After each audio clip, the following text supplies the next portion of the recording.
Hello guys, कैसे हैं आप सब लोग। Today we will discuss the coordinate bond. Coordinate bond, coordinate bond is also known as dative bond. Dative bond, coordinate bond is formed when one atom share a electron pair with other atom. It is formed when one atom share electron pair with other atom. जब एक atom दूसरे atom से electron पे share करेगा, means इसमें if ए और B bond form कर रहे हैं तो इसमें कोवलेंट बॉन्ड में क्या होता था, एक इलेक्ट्रॉन ए देता था, एक इलेक्ट्रॉन बी देता था। बट यहाँ पे बॉन्ड में जो दो इलेक्ट्रॉन होने वाले हैं वो किसी पर्टिकुलर एक एटम से बिलोंग करेंगे। सपोज ए लोन पेयर शेयर कर रहा है, इलेक्ट्रॉन पेयर शेयर कर रहा है किसके साथ, बी के साथ। ठीक है, तो ए इलेक्ट्रॉन पेयर शेयर कर रहा है बी के साथ, तो ये जो दोनों इलेक्ट्रॉन है वो किससे बिलोंग कर रहे हैं, ए से बिलोंग कर रहे हैं। ठीक है, तो फर्स्ट हम समझते हैं कंडीशन क्या क्या है कोऑर्डिनेट बॉन्ड फॉर्म होने की। कंडीशन, फर्स्ट कंडीशन है एटम का ऑक्टेट कंप्लीट होना चाहिए। जो एटम इलेक्ट्रॉन पेयर शेयर करने वाला है उसका ऑक्टेट क्या होना चाहिए, कंप्लीट होना चाहिए। ऑक्टेट कंप्लीट, या you can say complete octet. और सेकंड, उसका एक ऑक्टेट कंप्लीट होना चाहिए और उसके पास लोन पेयर अवेलेबल होने चाहिए, फ्री इलेक्ट्रॉन अवेलेबल होने चाहिए जो इसको क्या कर सकता है, शेयर करता है।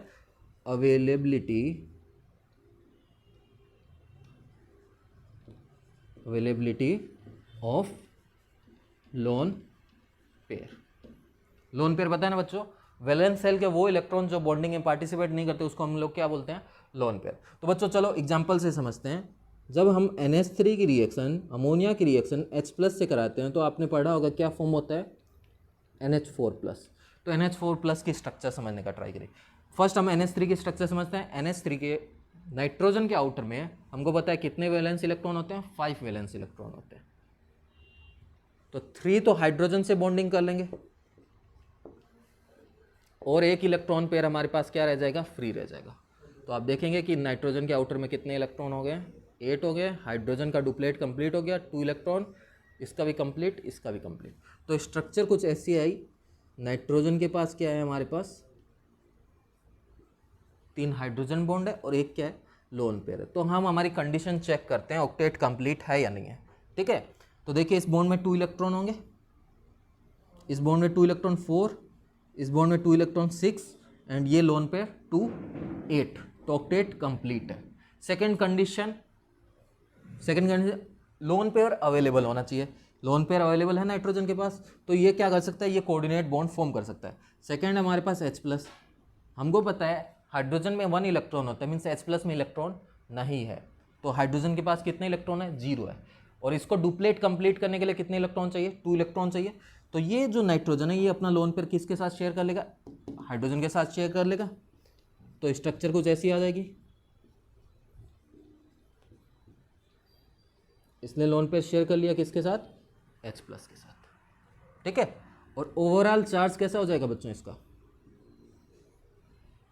ये न्यूट्रल था, इस पे चार्ज पॉजिटिव था, न्यूट्रल और पॉजिटिव मिला होगा तो चार्ज कैसा हो जाएगा, प्लस हो जाएगा, NH4+ बन जाएगा। तो NH4+ की स्ट्रक्चर ये है। ठीक है, NH4+ की स्ट्रक्चर ये। चलो एक और एग्जांपल ले लेते हैं। आपको पता होगा कि इफ़ हम H+ को वाटर में डालते हैं तो वो हाइड्रोनियम आयन बनाता है।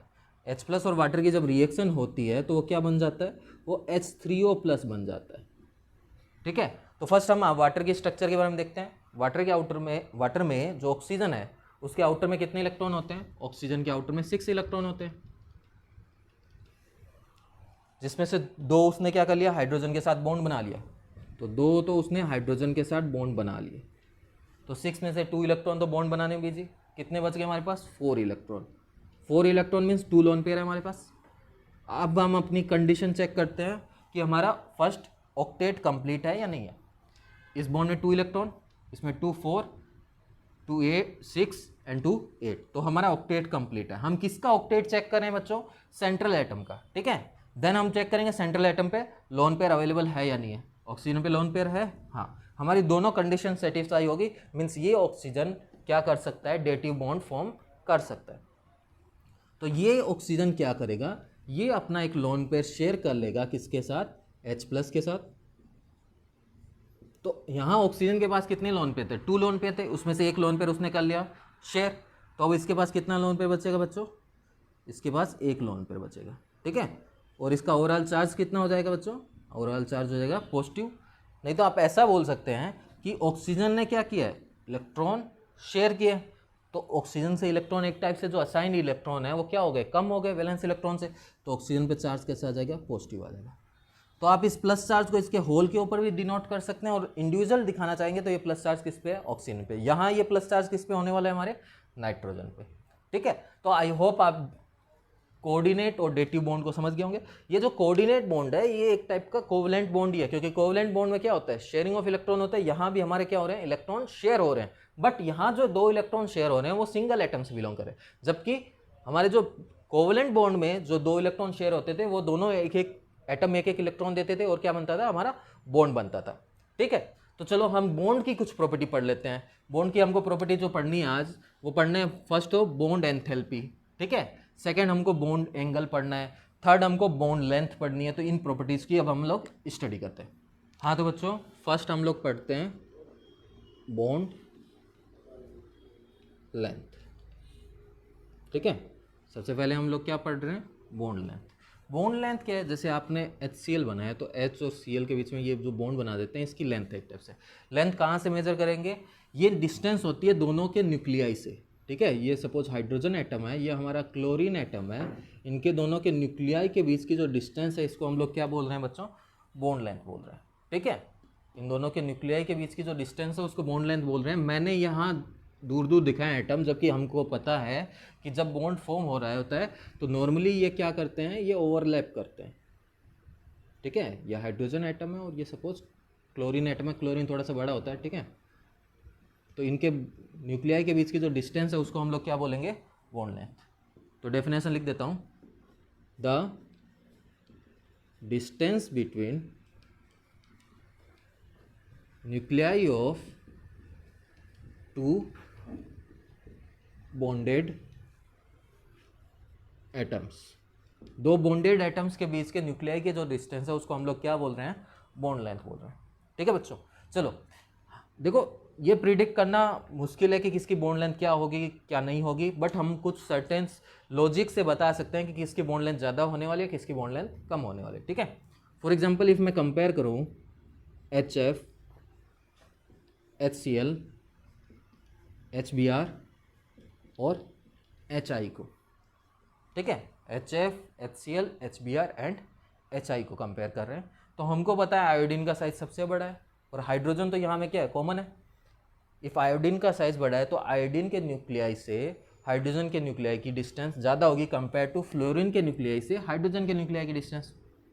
जब आयोडीन का साइज बड़ा है तो बॉन्ड लेंथ भी क्या हो जाएगी, ज़्यादा हो जाएगी। तो यहाँ पे हम बता सकते हैं बॉन्ड लेंथ का ऑर्डर क्या होगा, HF से HI जैसे जैसे जाएंगे इंक्रीज होगा, ठीक है। इफ मैं बात करूँ, मैंने कार्बन कार्बन सिंगल बॉन्ड लिया, कार्बन कार्बन के बीच में डबल बॉन्ड है, और इफ कार्बन कार्बन के बीच में ट्रिपल बॉन्ड है, तो हमको पता है ट्रिपल बॉन्ड की स्ट्रेंथ ज़्यादा होती है।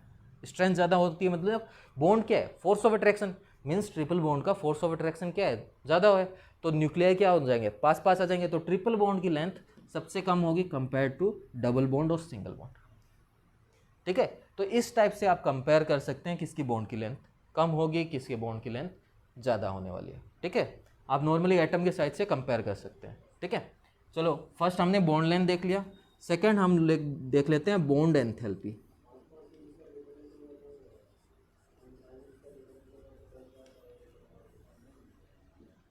बॉन्ड एंथैल्पी हमने पढ़ा था, बॉन्ड जब भी फॉर्म होता है ये हमारी एक एक्सोथर्मिक प्रोसेस होती है ना। हमने फर्स्ट लेक्चर में बोला है बॉन्ड फॉर्म होगा तो एनर्जी क्या होगी, रिलीज होगी। तो जब 2 एटम कंबाइन होंगे, फॉर एग्जांपल हाइड्रोजन और हाइड्रोजन कंबाइन होके ये बॉन्ड बना रहे हैं HH, तो इस टाइम क्या हो रही है, कुछ एनर्जी रिलीज हो रही है। और एंथैल्पी क्या होती है, एनर्जी पर मोल। तो 1 मोल जब बॉन्ड फॉर्म हो रहे होंगे तो उस टाइम जितनी एनर्जी रिलीज होगी उसको हम लोग क्या बोलेंगे, बॉन्ड एंथैल्पी, ठीक है। और मैं इसका रिवर्स बोलता हूँ। पहले तो हमने क्या बोला कि 1 मोल बॉन्ड फॉर्म होने में जितनी एनर्जी रिलीज होगी उसको हम लोग क्या बोलते हैं, बॉन्ड एंथैल्पी। और मैं रिवर्स कैसे बोलता हूँ, the energy required to break 1 mole bond is known as bond enthalpy. जितनी बनने में एनर्जी रिलीज होगी, इफ 2 एटम कंबाइन हो रहे हैं और बॉन्ड फॉर्म कर रहे हैं और एनर्जी रिलीज हो रही है, तो उस बॉन्ड को ब्रेक करने के लिए एनर्जी क्या होगी, रिक्वायर्ड होगी। जितनी रिलीज हुई है उतनी रिक्वायर्ड होगी, ठीक है।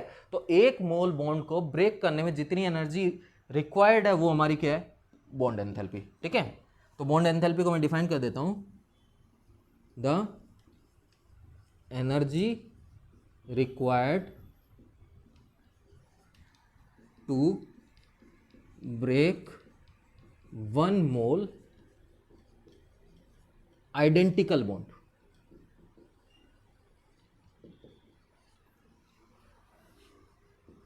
ठीक है बच्चों, इस वर्ड पे ध्यान देना, आइडेंटिकल। इफ आपको बॉन्ड एंथैल्पी HCl की निकालनी है तो आप 1 मोल बॉन्ड कौन से ब्रेक करेंगे, H और Cl के बीच के। ऐसा नहीं करेंगे कभी आपने एक कुछ बॉन्ड ब्रेक कर दिए H और F के बीच के, कुछ HCl के बीच के, नहीं। आपको जिस भी की भी बॉन्ड एंथैल्पी निकालनी है, फॉर एग्जांपल HCl की बॉन्ड एंथैल्पी निकालनी है तो आप H और Cl के बीच के 1 मोल बॉन्ड ब्रेक करेंगे और उस टाइम जितनी एनर्जी रिक्वायर्ड होगी उसको आप क्या बोल देंगे, बॉन्ड एंथैल्पी, ठीक है। चलो बॉन्ड एंथैल्पी का ऑर्डर देख लेते हैं। हमने इन्हीं को कंपेयर करते हैं, HF, HCl, HBr और HI। सबसे बड़ा बॉन्ड कौन सा था, HI। सबसे छोटा बॉन्ड कौन सा था, HF। तो एनर्जी कहाँ ज़्यादा रिक्वायर्ड होगी, एनर्जी छोटे बॉन्ड में ज़्यादा रिक्वायर्ड होगी, क्योंकि आपने देखा होगा एक बड़ी लकड़ी लीजिए ना जिसकी लेंथ ज़्यादा हो, उसको ब्रेक करिए इजीली ब्रेक हो जाएगी। बट इफ़ जो आपकी स्टिक है उसका साइज स्मॉल है, ठीक है, थिकनेस में मैं कोई चेंज नहीं कर रहा हूँ, इफ़ उसका साइज स्मॉल है, ठीक है, लेंथ कम है उसकी, तो उसको ब्रेक करने में ज़्यादा एनर्जी लगेगी। तो बॉन्ड एंथैल्पी किसकी ज़्यादा होने वाली है, HF की।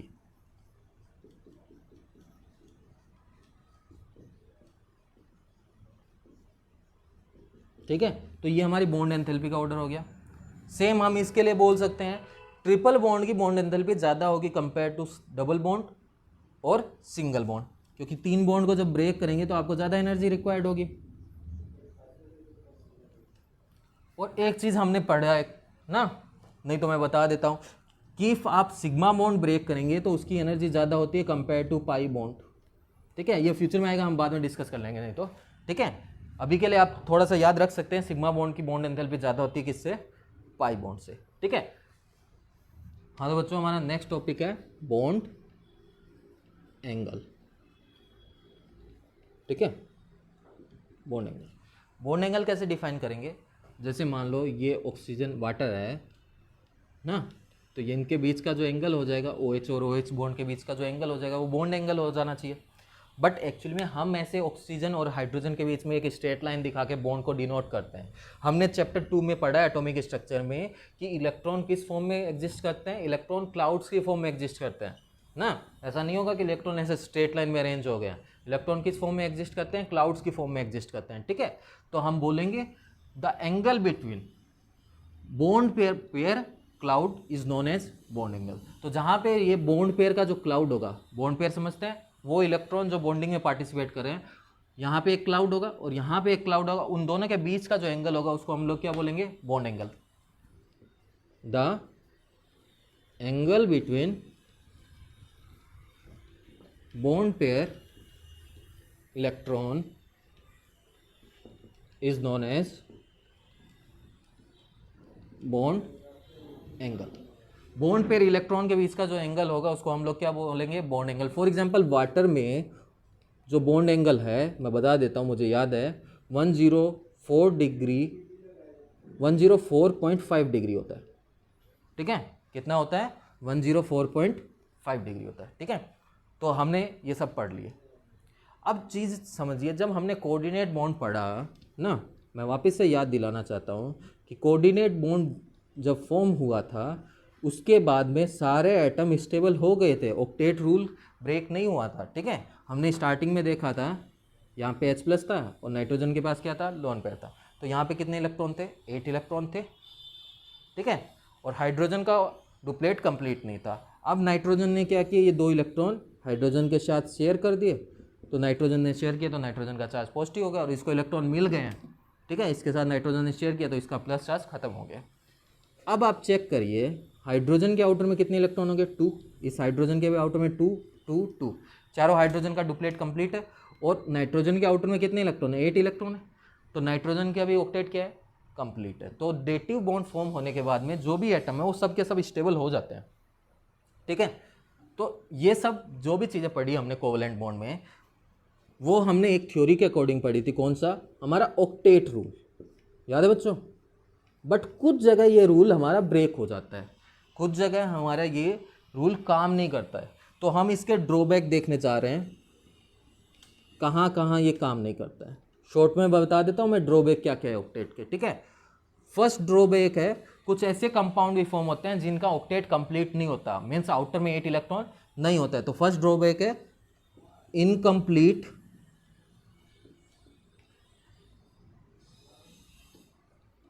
octet compound also exist,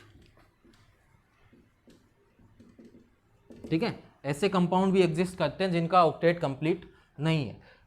सोचिए जिन एटम्स के आउटर में 4 इलेक्ट्रॉन से कम है, मीन्स वैलेंस इलेक्ट्रॉन 4 इलेक्ट्रॉन से कम है, फॉर एग्जांपल हमारा बोरोन हो गया, बोरोन के आउटर में 3 इलेक्ट्रॉन है। इफ मैं स्ट्रक्चर की बात करूं BF3 की, तो 3 इलेक्ट्रॉन थे, इसने 3 बॉन्ड बना लिए। अब इस बोरोन के आउटर में चेक करिए कितने इलेक्ट्रॉन जाएंगे, 2 यहाँ पे, 2 यहाँ 4, 2 यहाँ 6, और बोरोन के आउटर में 3 थे तो 3 ही बॉन्ड बना सकता था मैक्सिमम वो। इसके आउटर में कितने इलेक्ट्रॉन हो गए, 6 इलेक्ट्रॉन हो गए, 8 तो कंप्लीट नहीं हुआ। सेम हम देख लेते हैं BeCl2 ना, BeCl2, तो ये बेरिलियम के आउटर में 2 इलेक्ट्रॉन थे, उसने 2 बॉन्ड बना लिया। अब बेरिलियम के आउटर में कितने इलेक्ट्रॉन हो गए 4, ऑक्टेट कंप्लीट नहीं हुआ। कुछ बच्चे सोच सकते हैं सर बेरिलियम तो मेटल है, आप इसके लिए ऑक्टेट रूल क्यों लगा रहे हैं कि बेरिलियम तो आयनिक कंपाउंड बनाएगा ना, कोवलेंट नहीं बनाएगा। बट याद रखना हमने फैजान रूल पढ़ा है और बोला था ये एटम का साइज स्मॉल होता है तो उसमें क्या हो जाते हैं, कोवलेंट कैरेक्टर आ जाते हैं। तो BeCl2 क्या है, कोवलेंट कंपाउंड में भी आएगा, ठीक है। ऐसा नहीं है कि ये प्योर आयनिक कंपाउंड है, ठीक है। आई होप आप समझ गए होंगे। तो इसका भी ऑक्टेट कंप्लीट नहीं है। Second, odd electron molecule.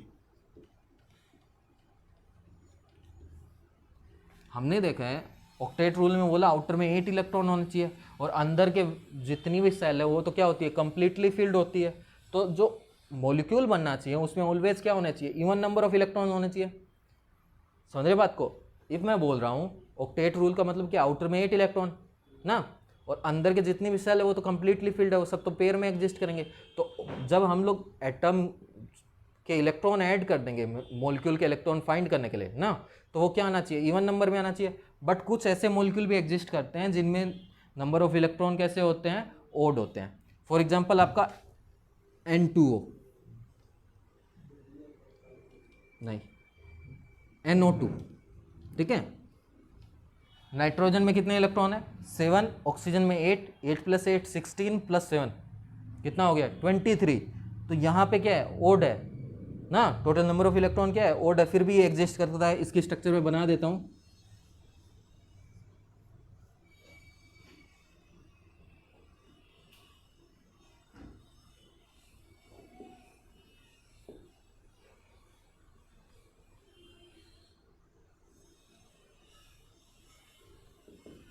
ठीक है, ये इसकी स्ट्रक्चर होती है। सेम एक और कंपाउंड है जो एग्जिस्ट करता है NO ना, नाइट्रोजन में 7 इलेक्ट्रॉन, ऑक्सीजन में 8 इलेक्ट्रॉन, टोटल कितने हो गए 15, फिर भी ये क्या कर रहा है, एग्जिस्ट कर रहा है। तो ये हमने सेकंड ड्रॉबैक देख लिया।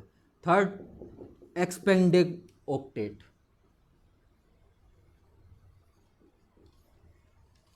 ठीक है, कुछ ऐसे कंपाउंड भी है जिसमें वैलेंस सेल में इलेक्ट्रॉन या टोटल इलेक्ट्रॉन आउटर में 8 से ज़्यादा हो जाते हैं। Example PCl5। PCl5 की स्ट्रक्चर कुछ ऐसी होती है, ठीक है। तो आप देखिए फॉस्फोरस के आउटर में कितने इलेक्ट्रॉन हो जाएंगे, 2 + 2 4 6 8 और 10।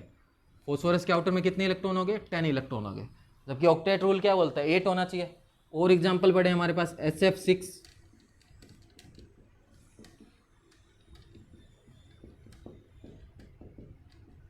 ठीक है। SF6 के आउटर में आप कैलकुलेट करेंगे तो कितना आ जाएंगे, 12 इलेक्ट्रॉन आ जाएंगे। तो कुछ एटम मॉलिक्यूल ऐसे भी एग्जिस्ट करते हैं जिसमें ऑक्टेट रूल से ज़्यादा इलेक्ट्रॉन होते हैं, ठीक है। और ड्रॉबैक देखते हैं। और ड्रॉबैक क्या है, देखो ऑक्टेट रूल क्यों बनाया गया था, क्योंकि सब लोग सोच रहे थे कि नोबल गैसेस क्या है, स्टेबल है, और जितने भी हमारे एटम्स हैं वो सब ट्राई कर रहे हैं नोबल गैस का कॉन्फ़िगरेशन अटेन करने का। बट नोबल गैस के भी कंपाउंड मिलते हैं नेचर में। जब हमने बोला कि नोबल गैस इनर्ट है, ऑक्टेट रूल इसी पे बेस्ड था कि नोबल गैस क्या है, इनर्ट है, सब कोई ट्राई करेगा नोबल गैस का कॉन्फ़िगरेशन अटेन करने का। बट हमको पता है क्रिप्टन और जीनोन के कुछ कंपाउंड मिलते हैं, KrF2 मिलता है, XgF2 मिलता है, XgOF2 भी मिलता है, ठीक है। तो इस टाइप के क्रिप्टन और जीनोन के कंपाउंड मिलते हैं, ये भी इसका क्या है, ड्रॉबैक है, ठीक है। देन ऑक्टेट रूल हमको शेप के बारे में नहीं बताता है कि मॉलिक्यूल का शेप क्या होने वाली है, ठीक है। डोंट टेल अबाउट शेप, कि मॉलिक्यूल की शेप क्या होने वाली है, ठीक है। और लास्ट, स्टेबिलिटी का कोई नॉलेज नहीं देता, कि स्टेबिलिटी के बारे में तो बताता है, किसकी हेल्प से नहीं बताता, एनर्जी की हेल्प से नहीं बताता है, ठीक है, कि एनर्जी में क्या चेंजेस होने वाले हैं, क्यों ये कंपाउंड स्टेबल हुए। इसने बोला ऑक्टेट कंप्लीट होगा वो स्टेबल हो जाएगा, ठीक है, बट ऐसा नहीं बोला कि ये ऑक्टेट कंप्लीट होने से एनर्जी में क्या चेंज हुआ कि इसकी स्टेबिलिटी इंक्रीज हो गई, ठीक है। तो ये सब हमारे ड्रॉबैक थे किसके, ऑक्टेट रूल के। तो इन चीज़ के ड्रॉबैक्स की वजह से हमारे पास न्यू थ्योरी आ गई जो हम फ्यूचर में पढ़ेंगे। हमारे पास VBT है, वैलेंस बॉन्ड थ्योरी, VSEPR है, valence shell electron pair repulsion theory, MOT है, मॉलिक्यूलर ऑर्बिटल थ्योरी, ठीक है। तो नेक्स्ट क्लास में हम लोग इनको डिस्कस करेंगे क्या क्या थ्योरी है और कैसे इन लोगों ने इसके ड्रॉबैक को क्या किया, सिंप्लीफाई किया।